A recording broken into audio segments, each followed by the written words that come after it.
ஆத்ம நமஸ்தே to all. இந்த tarot ரீடிங்கில் நம்ம பார்க்க போகிறது, உங்கள் பர்சனுக்கு இப்போ உங்கள் தாட்டு இருக்கா, உங்களை விட்டு விலகுனதுக்காக அவங்க இப்போ வருத்தப்படுறாங்களா, இனிமேல் இந்த ரிலேஷன்ஷிப் எப்படி இருக்க போகுது, உங்ககிட்ட வரப்போ உங்கள் நபருடைய மனநிலைமை எப்படி இருக்க போகுது, அதை பற்றியெல்லாம் டீட்டெயில்டாக இந்த ரீடிங்கில் நம்ம பார்க்க போகிறோம்.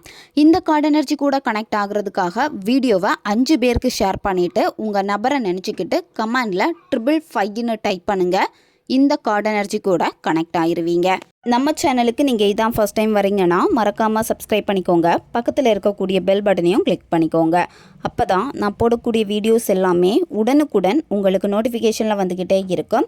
உங்களுக்கு எங்கிட்ட பர்சனலாக கிளாஸஸ் எடுத்துக்கணும் அல்லது உங்களுக்கு பர்சனல் டேரோ கார்டு ரீடிங் தேவைப்பட்டுச்சுன்னா இன்ஸ்டா அல்லது மெயிலில் காண்டாக்ட் பண்ணுங்கள். டீட்டெயில்ஸ் எல்லாமே உங்களுக்கு வீடியோ ஸ்க்ரீனில் வந்திருக்கும், செக் பண்ணிக்கோங்க. இப்போது இந்த ரீடிங்கில் நம்ம போகலாம். உங்கள் பர்சன் இப்போ உங்களை நினச்சி வருத்தப்படுறாங்களா அப்படின்னு பார்க்குறப்ப உங்களை நினச்சி வருத்தப்படுறாங்க. அதாவது உங்களை ரொம்ப காயப்படுத்திட்டோமே, அவங்களுடைய பேச்சை நான் கேட்கலையே, அதாவது நீங்கள் ஏதாவது சொல்ல போகிறப்போ உங்களுடைய பேச்சை காது கொடுக்காம இருந்திருப்பாங்க, உங்களை ரொம்ப ஹர்ட் பண்ணியிருப்பாங்க வார்த்தைகள்னால. அதை நினச்சி இப்போ உங்கள் நபர் ரொம்ப ஃபீல் பண்ணுறாங்க. ஸ்டார்டிங் உங்கள் நபர் உங்கள் மேலே அவ்வளோ பாசமாக இருந்திருப்பாங்க.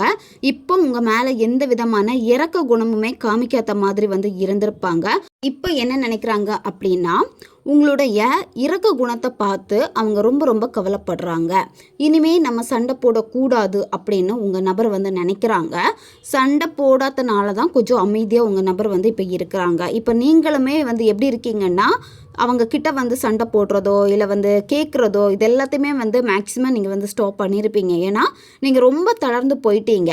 அதனால் இப்போ உங்களுக்கு இந்த ரிலேஷன்ஷிப் என்ன நடக்கும் என்ன நடக்காது அப்படின்னு தெரியாமல் இருக்குது. அது மட்டும் இல்லாமல் இப்போ உங்களுக்கு என்ன ஒரு தேடல் இருக்குது அப்படின்னா, அவங்க எங்கிட்ட ஒரு மன்னிப்பு கேட்டாலே போதும், அந்த மன்னிப்பு கேட்டாங்கன்னா எல்லாமே சரியாகும் அப்படின்னு நீங்கள் நினைக்கிறீங்க. இந்த உறவை நீங்கள் சரி பண்ணணும்னு நினைக்கிறீங்க.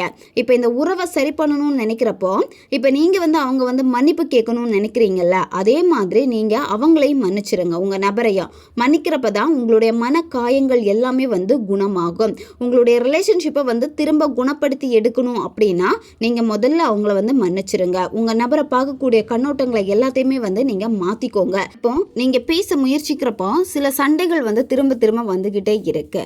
அதனால் இப்போ நீங்கள் என்ன பண்ணணும் அப்படின்னா, உங்கள் நபரை முதல்ல நீங்கள் புரிஞ்சுக்க ட்ரை பண்ணுங்கள், சரியா? ஏன்னா உங்கள் பர்சன் டக்குன்னு கோவப்படக்கூடிய ஒரு நபராக இருப்பாங்க. அவங்க ரொம்ப பிடிவாத குணம் உள்ளவங்களாக இருப்பாங்க. இந்த மாதிரி இருக்கிறப்ப அவங்களுடைய ஒவ்வொரு நடவடிக்கை அவங்களுடைய ஒவ்வொரு நோக்கங்களையும் நீங்கள் புரிஞ்சுக்கொள்ள தான் முயற்சிக்கணும். ஏன்னா இப்போ உங்கள் நபர் என்ன நினைக்கிறாங்கன்னு பார்க்குறப்போ அவங்க இருக்கக்கூடிய அந்த சிச்சுவேஷனை புரிஞ்சுக்கணும்னு நினைக்கிறாங்க. இப்போ நிறைய வாட்டி உங்ககிட்ட சொல்லியிருப்பாங்க, என்னோட சைடு கொஞ்சம் யோசிச்சு பாரு, என் சைடில் இவ்வளோ பிரச்சனை இருக்குது, நான் என்ன பண்ணுறது, கொஞ்சம் என்னுடைய சிச்சுவேஷனை புரிஞ்சுக்கோ அப்படின்னு சொல்லியிருப்பாங்க.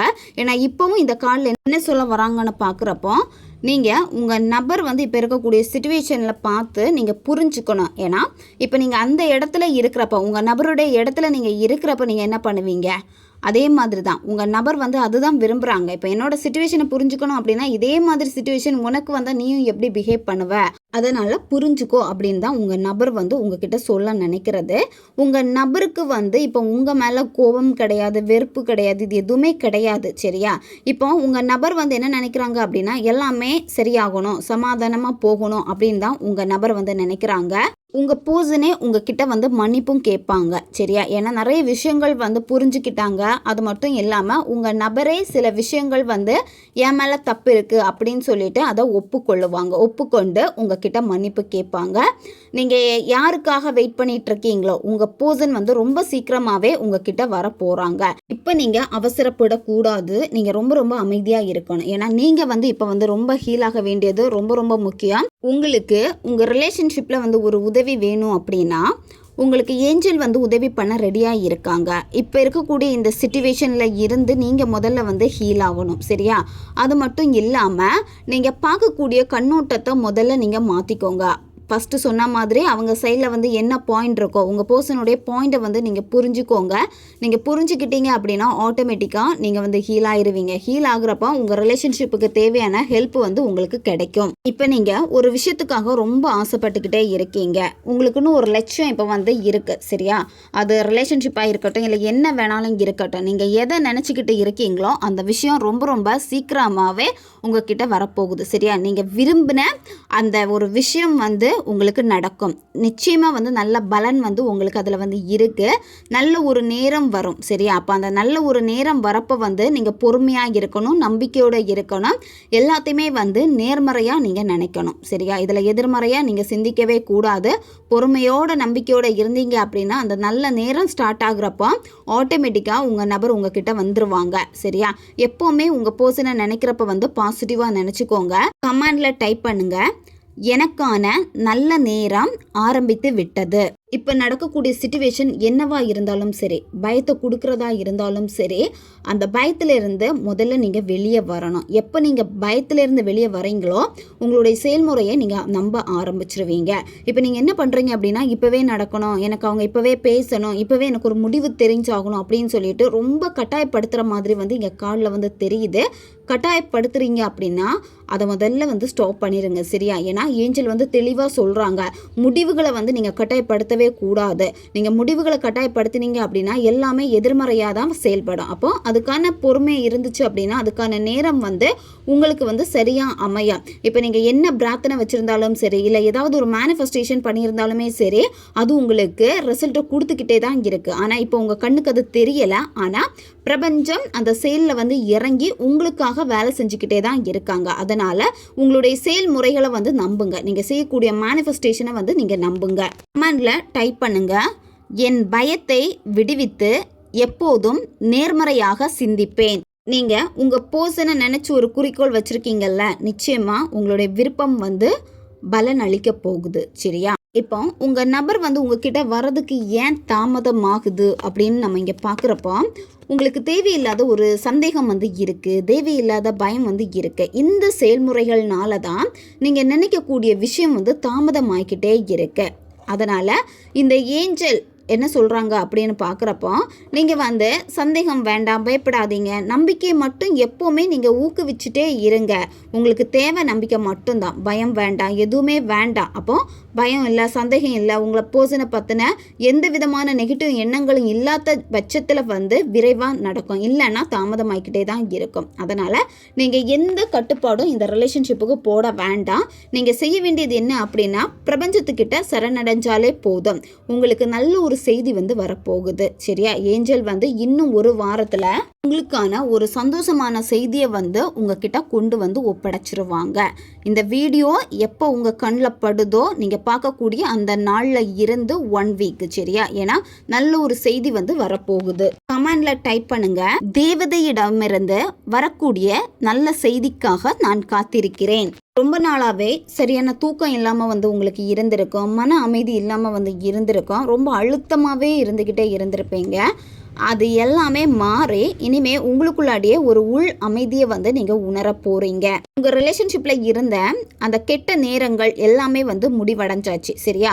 முடிவடைகிறப்ப வந்து உங்களுக்கு ஒரு அமைதி கிடைக்கும். அமைதிக்கு அப்புறமா நீங்கள் ரொம்ப வந்து எப்படி ஆவீங்கன்னா ஒரு சமநிலையாக இருப்பீங்க. சரி பார்த்துக்கலாம் அப்படின்னு மனசு லேசாக லேசாக உங்களுக்கான ஒரு நல்ல காலம் வந்து தொடங்கும். இதுதான் அறிகுறி, இதை நீங்கள் புரிஞ்சுக்கோங்க. உங்களுக்கு அந்த மன அமைதி கிடைச்சி நல்ல நேரம் ஸ்டார்ட் ஆகுறப்போ உங்களுடைய வலிமையை வந்து நீங்களே உணர ஆரம்பிச்சிடுவீங்க. அப்போ உங்களுக்கு நம்பிக்கை ஆட்டோமேட்டிக்காக கிடைக்கும். நீங்கள் எதை நோக்கி போகணுன்னு ஆசைப்பட்டீங்களோ உங்கள் மனசு ஆட்டோமேட்டிக்காக உங்களை அந்த இடத்துல வந்து கொண்டு போய் நிறுத்துவாங்க, சரியா? அதுக்காக தான் உங்களுடைய உள் அமைதியை வந்து பார்க்க சொல்கிறது. இப்போ என்ன நெகட்டிவ் இது நடந்தாலும் சரி அது எல்லாத்தையுமே விட்டுருங்க, சரியா? பிரபஞ்சம் உங்களுக்கு என்ன சொல்கிறாங்க அப்படின்னா அமைதி மட்டும்தான் வேணும். அமைதி இருந்தால் மட்டும்தான் நீங்கள் உங்கள் நபர்கிட்ட போய் சேர முடியும். உங்கள் நபர்கிட்ட சேரணும் அப்படின்னா உங்களுடைய நம்பிக்கையை மட்டும் நீங்கள் விட்டுறவே கூடாது. இப்போ உங்களுக்கு பீஸ் தான் ரொம்ப ரொம்ப முக்கியம். எப்போ நீங்கள் அந்த பீஸை வந்து உணர்றீங்களோ அப்போது உங்களுடைய கடினமான பாதைகள், அதாவது ரிலேஷன்ஷிப்பில் இருக்கக்கூடிய பிரச்சனைகள் எல்லாமே ரொம்ப சரியாகும். அதாவது உங்களுக்கு ஃபேவராக எல்லாமே நடக்க ஆரம்பிச்சிடும். இப்போ கணவன் மனைவி பிரச்சனைனால நீங்கள் பிரிஞ்சிருக்கீங்க, உங்கள் ரிலேஷன்ஷிப்பு வந்து பிரேக்கப்பில் இருக்குது, சுத்தமாக பேசுகிறதில்ல, நோ காண்டாக்டில் இருக்குது அப்படின்னா இனிமே உங்களுடைய இந்த குடும்ப வாழ்க்கை எப்படி இருக்கும் பார்க்குறப்ப வந்து மகிழ்ச்சியான மாற்றங்கள் வந்து இருக்குது. சரியா, திரும்ப வந்து சேருவீங்க. இந்த ரிலேஷன்ஷிப் வந்து அடுத்த கட்டத்துக்கு வந்து போகுது. நீங்கள் 2 பேரும் பேசுகிறப்பவே வந்து சரியாயிருவீங்க. ஒருத்தருக்கு ஒருத்தர் பேசுகிறப்பவே சரியாயிருவீங்க. உங்களுக்கு வந்து ரொம்ப நாளாக சேர்ந்து ஒரு வீடு கட்டணும், அப்படி இல்லைன்னா ஏதாச்சும் சேர்ந்து ஒரு தொழில் தொடங்கணும் அப்படின்னு நீங்கள் நினைக்கிறீங்க அப்படின்னா அதெல்லாமே கைகூட போகுது. குழப்பம் வந்து அடிக்கடி உங்களுக்கு வந்துக்கிட்டே இருக்கும். அந்த குழப்பங்கள் வருது அப்படின்னா குழப்பத்துக்குள்ளாடி நீங்கள் மாட்டிக்கவே கூடாது. சரியா, எப்போவுமே உங்களுக்கான தகவல் இந்த பிரபஞ்சத்துக்கிட்ட இருந்து கிடச்சிக்கிட்டே தான் இருக்கும். பிரபஞ்சத்துக்கு மேலே நீங்கள் நம்பிக்கை வச்சாலே போதும். பிரபஞ்சம் எந்த வழியில் போகணும், எதை செய்யணும் அப்படின்னா ஆட்டோமேட்டிக்காக உங்களுக்கு அந்த வழியை வந்து காமிக்க ஆரம்பிச்சிருவாங்க. உங்களுடைய இந்த ரிலேஷன்ஷிப்பில் வந்து மிகப்பெரிய ஹாப்பி சேஞ்ச் வந்து இருக்குது. சரியா, கமெண்டில் டைப் பண்ணுங்கள் ஹாப்பி சேஞ்சு. இந்த ஹாப்பி சேஞ்ச் வரப்போ வந்து உங்கள் நபர் உங்கள் மேலே வந்து ரொம்ப அடிக்டடாக இருப்பாங்க. ஏன்னா இதில் வந்திருக்க கார்டு வந்து பார்த்திங்கன்னா ஃபேமிலிஸ் கூட வந்து ஒன்றா சந்தோஷமாக வாழக்கூடிய ஒரு ஏஞ்சலுடைய கார்டு தான் இதில் வந்திருக்கு. இவங்களே உங்களை வந்து சேர்த்து வச்சுருவாங்க. நீங்கள் பிரார்த்தனை பண்ணிக்கிட்டே இருக்கீங்க அப்படின்னா உங்களுடைய பிரார்த்தனைகள் எல்லாமே வந்து கேட்டுட்டாங்க. அவங்க உங்கள் ஃபேமிலியை ஒன்றா சேர்த்து வைக்கக்கூடிய ஏஞ்சல் வந்து உங்களுக்கு இனிமேல் உதவி பண்ணுவாங்க. ஏஞ்சல் திரும்ப உங்களுக்கு என்ன அறிவுறுத்துறாங்க அப்படின்னா, இப்போ உங்களுக்கு ஒரு குழப்பம் இருக்குது. ஏன்னா நிறைய கார்டு வந்து ரிப்பீட்டடாக சொல்கிறதே இதில் எடுத்த கார்டில் மேக்ஸிமம் என்ன சொல்ல வராங்க அப்படின்னா, ஏன் குழப்பமாக இருக்கீங்க, நீங்கள் ரொம்ப குழப்பமாக இருக்கிறனால உங்களுடைய எனர்ஜி வந்து ரொம்ப லாஸ் ஆகிடுச்சு. அதனால் இப்போ உங்கள் எனர்ஜியை வந்து நீங்கள் ரீசார்ஜ் பண்ணி எடுக்க வேண்டிய நேரம். சரியா, இப்போ வந்து ஒரு தனிமையை நீங்கள் உணர்ந்துக்கிட்டே இருக்கீங்க, இல்லை டெய்லி வந்து மற்றவங்கள்னால வந்து நீங்கள் மன அழுத்தத்துக்கு காரணமாக்கிட்டே இருக்கீங்க உங்களை சுற்றி இருக்கக்கூடியவங்கள்னால. ஸோ இதிலேருந்து நீங்கள் தப்பிக்கணும் அப்படின்னு நினைக்கிறீங்க. இதிலேருந்து தப்பிக்கணும் அப்படின்னா நீங்கள் இந்த இயற்கையோடு நீங்கள் ஒன்றிணையணும். இயற்கை தான் உங்களுக்கான ரீசார்ஜ். அப்போ அந்த எனர்ஜி வந்து இயற்கையில் இருந்து தான் உங்களுக்கு கிடைக்கும். மன அமைதி வேணும்னா நீங்கள் நேச்சர் கூட தான் கனெக்ட் ஆகணும். உங்களுடைய டைமை வந்து நீங்கள் நேச்சர் கூட ஸ்பெண்ட் பண்ணுங்கள். நீங்கள் உங்கள் நபர்கிட்ட சேரணும் அப்படின்னா முதல்ல நீங்கள் வந்து அமைதியாகணும். நீங்கள் அமைதியை தேடணும். அமைதியை தேடுறப்போ அந்த தனியாக நேரம் செலவிடுவீங்க பார்த்தீங்களா, அந்த நேரத்தில் வந்து உங்களுடைய தேவையில்லாத உணர்ச்சிகள் எல்லாமே கட்டுப்படுத்தப்படும். உங்கள் வாழ்க்கையில் எந்த திசையை நோக்கி நீங்கள் போகணுன்னு நினச்சிங்களோ அந்த திசைக்கான வழிகள் வந்து உங்களுக்கு கிடைக்கும். ஒரு சிறந்த நேரமும் உங்களுக்கு அமையும். அதுக்காக தான் நீங்கள் தனிமையில் நேச்சர் கூட வந்து ஸ்பெண்ட் பண்ணுங்கள், மெடிடேட் பண்ணுங்கள். உங்களுடைய தாட், அதாவது உங்களுக்கு என்ன வேணுமோ, நீங்கள் என்ன ஆசைப்பட்டீங்களோ அதை மெடிடேஷன் வழி நீங்கள் வைக்கிறப்போ அது உங்களுக்கு கிடைக்கும். இப்போ நீங்கள் அவசரப்பட்டு எந்த முடிவும் நீங்கள் எடுக்கக்கூடாது. அவசரப்பட்டீங்க அப்படின்னா அதுலேருந்து கொஞ்சம் நீங்கள் பின்வாங்குங்க, கொஞ்சம் வந்து யோசிங்க. சரியா, வெளிப்புறத்துலேருந்து பார்க்கக்கூடிய சில சூழ்நிலைகள்னால தான் உங்களுடைய மனம் வந்து என்னென்னா அலப்பாஞ்சிக்கிட்டே இருக்குது. அதனால் இப்போ வந்து நீங்கள் உங்களுடைய உள் அமைதியை தேடணும். மெடிடேஷன் நல்லா பண்ணுங்கள். மெடிடேஷன் பண்ணுறப்போ ஏஞ்சல் கூட வந்து ஆட்டோமேட்டிக்காக நீங்கள் தொடர்பு கொண்டுருவீங்க. உங்களுக்கு என்ன வேணுமோ அதை வந்து உங்களுக்கு கொடுப்பாங்க. மேக்ஸிமம் உங்களுக்கு ட்ரீமில் நிறைய விஷயங்கள் வந்து நீங்கள் தெரிஞ்சுப்பீங்க. ஹேண்டில் டைப் பண்ணுங்கள், நான் என் உள் அமைதியை பாதுகாப்பேன். உங்கள் பர்சனுக்கு இப்போ சில பிரச்சனைகள், பணம் சார்ந்த பிரச்சனைகள் இருக்குது அப்படின்னா அவங்களுக்கு அந்த தேவைகள் எல்லாமே கொஞ்சம் கொஞ்சமாக பூர்த்தியாக போகுது. சரியா, ஏன்னா அவங்க வந்து ஃபினான்ஷியலில் ரொம்ப அடிபட்டிருக்காங்க அப்படின்னா உங்கள் ரிலேஷன்ஷிப்பில் வந்து கவனம் செலுத்தாமல் போயிருப்பாங்க. இனிமே கொஞ்சம் கொஞ்சமாக உங்கள் பர்சனுடைய வாழ்க்கையும் வந்து பார்த்திங்கன்னா முன்னேறி வரும். அவங்களும் கொஞ்சம் பதட்டம் இல்லாமல் அழுத்தம் இல்லாமல் இருக்க ஆரம்பிப்பாங்க. நீங்கள் உங்கள் மனசுக்கு பிடிச்ச அந்த நபர் கூட வந்து சந்தோஷமாக வாழணும், உங்களுக்குன்னு சில ஆசைகள் வந்து இருக்குது பார்த்தீங்களா. இவ்வளோ நாள் வந்து மற்றவங்க சொல்லியிருப்பாங்க, எதுக்கு நீ இவ்வளோ ஆசைப்படுற, இதெல்லாமே நடக்காது அப்படின்னு. அந்த மாதிரி நீங்கள் அவங்க சொன்னதெல்லாம் நீங்கள் கேட்கவே வேண்டாம். ஏன்னா உங்களுடைய ஆழ்ந்த ஆசைகள் எல்லாமே இனிமே நிறைவேற போகுது. எப்போவுமே குழப்பமாக இருக்கிறப்போ உங்களுக்குள்ளாடி ஒரு கேள்வி கேட்டுக்கோங்க, உண்மையாகவே நான் வந்து இப்போ சந்தோஷமாக இருக்கேனா, சந்தோஷத்துக்கு என்ன தேவை, நான் மகிழ்ச்சியாக இருக்கணும்னா நான் என்ன தான் செய்யணும் அப்படின்னு உங்களுக்குள்ளாடியே நீங்கள் கேள்வி கேளுங்க. இப்போ நான் எங்கே இருக்கணும், அதாவது எனக்கான இடம் யாது அப்படின்னு சொல்லிட்டு உங்களுக்குள்ளாடிய கேள்வி கேளுங்க. இந்த மாதிரியான கேள்விகளை வந்து நீங்கள் தூண்ட அதுக்கான பதில் வந்து உங்களுக்கு கிடைக்க ஆரம்பிக்கும். இப்போ நீங்கள் மேனிஃபெஸ்டேஷன் பண்ணியிருக்கீங்க அப்படின்னா எந்த ஒரு விஷயத்துக்காக நீங்கள் கவனம் செலுத்துனீங்களோ, ஆழமாக கவனம் செலுத்துனீங்களோ, அதை நேர்மறையான நோக்கத்தோடு நீங்கள் பார்த்தீங்களோ அந்த விஷயம் வந்து உங்களுக்கு கிடைக்கும். உங்கள் பர்சனே உங்ககிட்ட வந்து எனக்கு உன்னை பிடிச்சிருக்கு, நான் உன்னை லவ் பண்ணுறேன் அப்படின்னு உங்ககிட்ட சொல்லுவாங்க. சரியா? நீங்கள் அதனால் மேனிஃபெஸ்டேஷன் நீங்கள் பண்ணுங்கள். மேனிஃபெஸ்டேஷன் நீங்கள் பண்ணுறப்போ நீங்கள் எதை தேடினீங்களோ அது உங்களை தேடி வரும். சில நேரம் நீங்கள் நினச்சது சீக்கிரமே நடக்காது. சரியா? சீக்கிரம் நடக்கணும் அப்படின்னு சொல்லிட்டு தேவையில்லாமல் அழுத்தம் கொடுக்க வேண்டாம். ஏன்னா அதுக்கான நல்ல டைம் வந்து வரும். சரியா? நல்ல நேரம் வரணும் அப்படின்னா கொஞ்சம் நீங்கள் வெயிட் பண்ணணும். சரியா? வெயிட் பண்ணி பார்க்குறப்ப வந்து ஏஞ்சல் வழி உங்களுக்கு அதுக்கான உதவி கிடைக்கும். ஏஞ்சல் வந்து உங்களை கைட் பண்ணுவாங்க. ஏஞ்சலுடைய சப்போர்ட் வந்து உங்களுக்கு நிறையவே இருக்குது இந்த ரிலேஷன்ஷிப்பில். ஓகே காய்ஸ், இதுதான் இந்த ரீடிங். இது ஒரு ஜென்ரல் ரீடிங் தான். பொருந்தக்கூடிய விஷயங்களை மட்டும் எடுத்துக்கோங்க, மற்றதை விட்டுருங்க. உங்களுக்கு பர்சனல் டேரோ ரீடிங் தேவைப்பட்டுச்சுன்னா இன்ஸ்டாவில் அந்த மெயிலில் வந்து காண்டாக்ட் பண்ணுங்கள். அடுத்த ஒரு வீடியோ பதிவில் சந்திக்கலாம். நன்றி.